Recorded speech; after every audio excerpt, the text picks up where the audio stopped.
Chapter 7. Hell. Hymn to the Perfection of Wisdom. Shariputra. Perfection of wisdom, O Lord, is accomplishment of cognition of all knowing. Perfection of wisdom is realized as all knowledge. The Lord.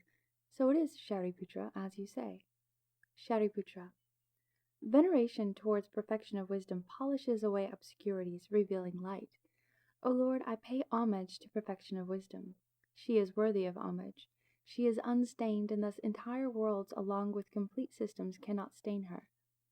Regardless, whether viewed from, in, or as absolute unification, beings come to reveal her as a spontaneous source of light, having dispelled any limitations, and things of any triple worlds. Holding her in supreme reverence leads beings away from blinding darkness caused by defilements and wrong views. As this is her nature, we find shelter. Most excellent is her impartial abiding. Within us she is revealed as cause to seek the safety of wings of enlightenment. Realization of her brings light to the blind. Our being is permeated by her light, so all fear and distress may be forsaken within her revelation. Veneration of her acquires the 5 eyes, and shows this path to all beings. She herself is an organ of vision. Her knowledge disperses the gloom and darkness of delusion. She does nothing about all dharmas. She becomes the path and guide to any who have strayed onto an obscure road. She is identical with all knowledge. She never produces any dharma because she casts off any residues relating to both kinds of coverings, these produced by defilements and these produced by anything whatsoever. She does not stop any dharma. Herself unstopped and unproduced is this perfection of wisdom. She is the mother of bodhisattvas, on account of emptiness of own mark. As the donor of the jewel of the Buddha Dharmas, she brings about the 10 powers of a Buddha. She cannot be crushed. She protects the unprotected with the help of the 4 grounds of self-confidence. She is the antidote to birth and death.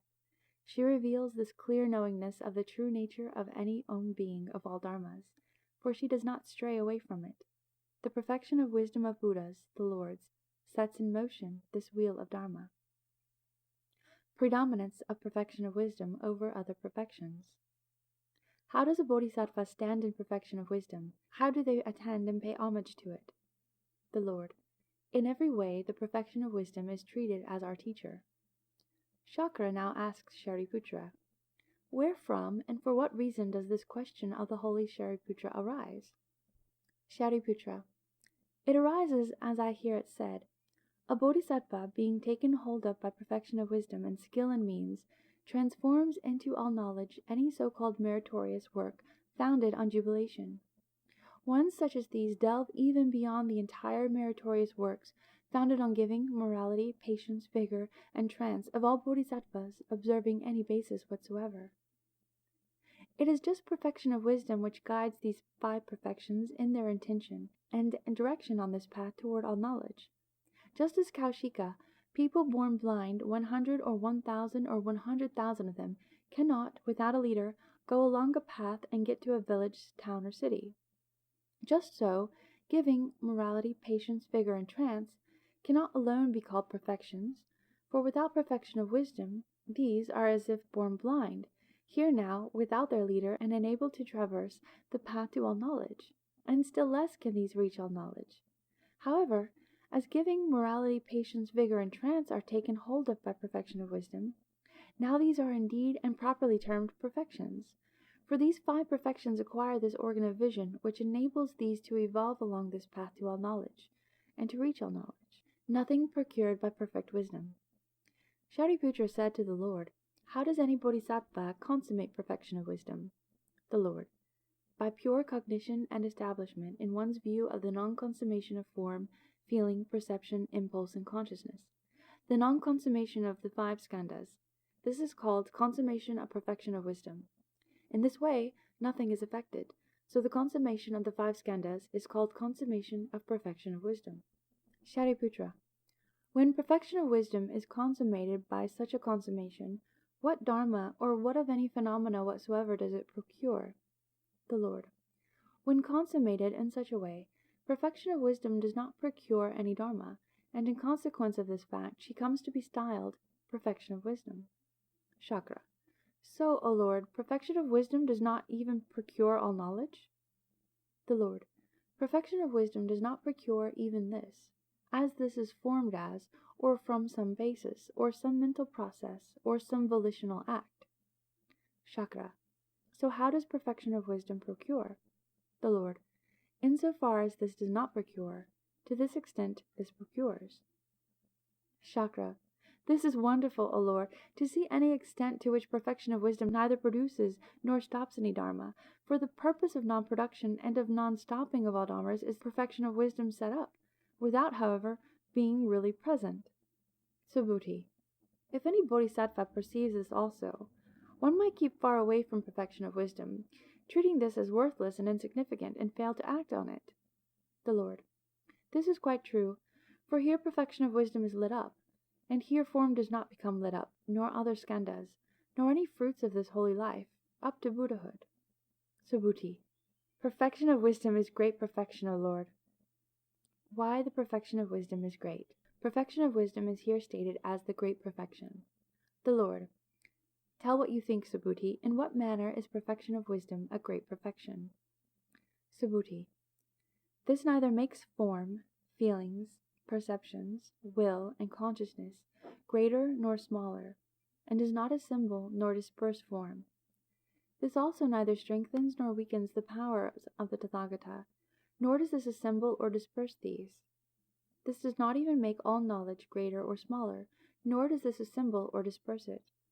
For all knowledge is unassembled and undispersed. In the event any bodhisattva perceives even this, one course is not in perfection of wisdom. So how much more so if one forms the notion, thus do I, endowed with cognition of all knowing, demonstrate Dharma to beings. Thus do I lead these beings into final nirvana.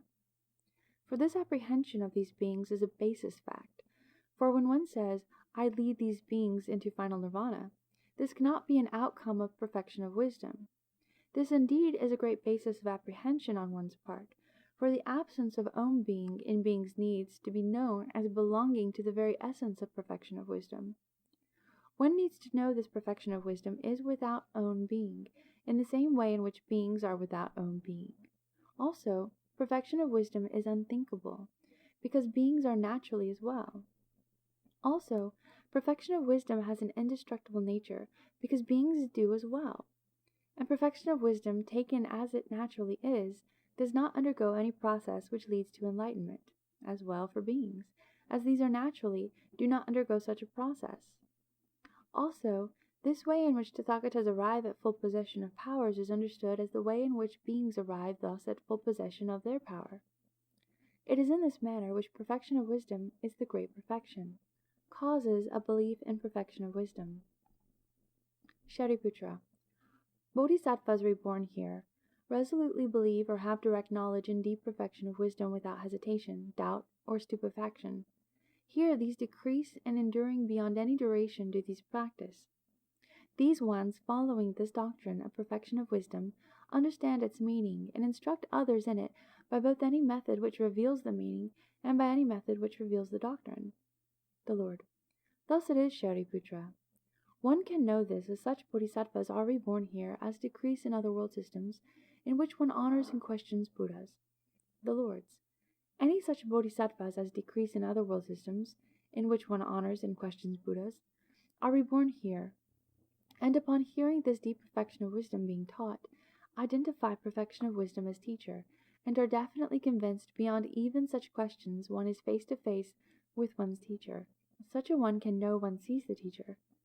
As perfection of wisdom is being taught, and as one listens attentively, pays respect to this even before one hears this, and does not cut this story short, such a bodhisattva is known as one practicing for long, even beyond duration, and as well, one herein honors many Buddhas.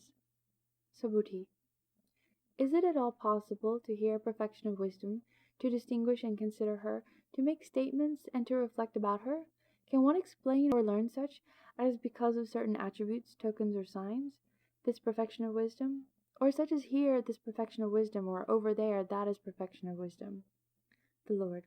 No, indeed, Subhuti. Perfection of wisdom cannot be expounded, learned, distinguished, considered, stated, or reflected upon by means of any or all skandhas, nor by means of any or all elements. nor by means of any or all sense fields. This is a consequence of fact. All dharmas are isolated, absolutely isolated, without any basis, as said and known.